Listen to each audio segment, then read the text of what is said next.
So you got sound? Okay. All right, thanks for tuning in to earthclicks.net. I'm Tony Camaro. I'm here with Andrew Perry from Sustainable City Solutions here in Fairfield. Andrew, tell us a little bit about what Sustainable City Solutions is about. Sustainable City Solutions is about, I really prepared an elevator pitch about it, but I guess it would be looking at how the process that cities take to transition from where they are now to sustainable. Okay, and will you be providing consulting services to cities, or how's the SCS operate? That's one of the many things that we do, working when coordinating. A lot of times efforts are fractured. What we'd like to do is find the streamlined process. So we'd be working with, like in Fairfield, for example, we just hired the sustainable coordinator position, which is actually not a filled position in anywhere else in the country, to my knowledge. And so the process that he's going to go through in town is actually quite valuable lessons for other communities to take. So our idea is, how do we capture those systems, kind of the generic business process, if you will, underlying each of those initiatives, and then propagating them in other communities through online and cooperation with the different.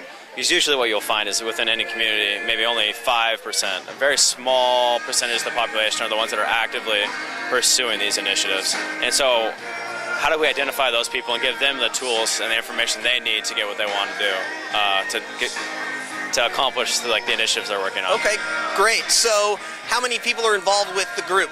Well, we have we're set up as a kind of lean organization, so we have a strategic partnership of quite a few different members across the United States. But as far as active within this community, working on getting the grant and everything, we have about 4 members. Okay, 4 members, and you guys are you're working with the City of Fairfield's Commission on Sustainability and some of the other organizations within the community. How soon do you think you're going to be in a position to provide consulting and services outside of this community? That's a good question. I think the idea was that we work with Fairfield first. We record as Fairfield's going through its process. We're recording everything, and then we have this kind of solution booklet that we can take, and we generalize those solutions for other communities. Because those are a lot of good lessons learned for Iowa. If Iowa really wants to become energy independent, most of its infrastructure is built over 100 years ago. So energy efficiency is the first thing you have to look into. And so how does a town like Fairfield become energy independent? First through energy efficiency and then through renewable energy sources. Energy efficiency it's a community effort. I mean, it's weatherization, it's building codes, and for weatherization, a lot of it takes community buy-in. So we're working more on the community buy-in side of it, and how do we organize communities around doing that, and also working with high-level officials like the mayor, putting together. Ideally, what you'd find is the Green Strategic Plan Commission that happened here in Fairfield. We would be working to assist that process in other towns. I see. And so as far as a date, maybe at the end of 2010, we might be starting to engage other towns. Right. And what are then? You mentioned 2 already. What are the primary areas that a community has to really look into in order to become sustainable? You said first reducing or creating energy efficiency, but then renewable energies. Are there other areas too that? Yeah, you'll want it to. I mean, the key thing about all of this that people kind of get caught up with the details of, let's get the solar panels up, let's get all this. It's actually more about the people within the community. It's changing the values and consciousness of the community. So I think the first thing you want is the vision. Ed's try to outline a vision, but it'll be interesting to see how quickly the city of Fairfield, the people of Fairfield, adopt that same vision and really uphold, because as soon as they do, then all these other things will just kind of click into place. But as far as initiatives, economics one is a big thing. And this is why energy is such a big one, is economic security and economic development and energy security. Because right now Iowa currently imports, I think, over 90% of its energy. We want to become a net energy exporter, so lots of green jobs basically.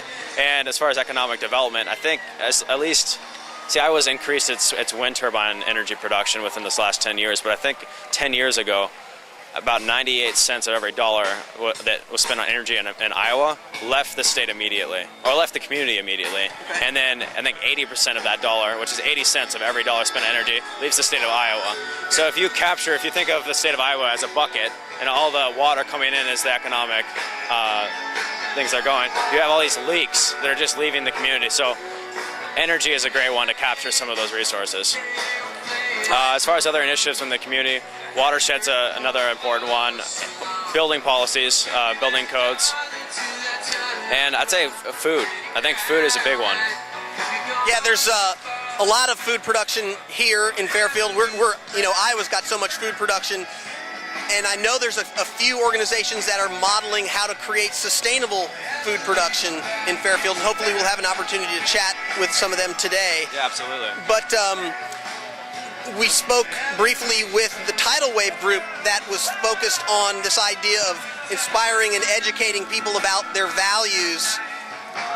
How is Fairfield going to be reaching out to its community to educate the community about this? Yeah, well, there's some great leadership in Iowa, like Mayor County from Des Moines and Ed Malloy.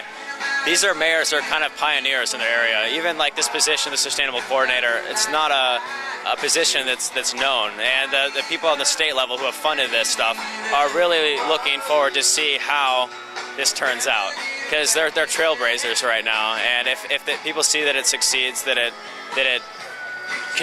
helps build a community, helps sustain the community. Sustainability is not only just like this kind of hippie idea of like, oh, we need to make everything green. It's also sustainability and economics, job security, that Fairfield, this small town, will be around in 15, 20 years and thriving. And that's not something that a lot of communities in Iowa can really look forward and say with like absolute certainty that that's going to happen. So it's a really critical question. Great. Well, we really appreciate the work that you're doing. We appreciate your participation in this and working with all the other groups. And we look forward to talking to you again. All right. Thanks. Yeah. Cool.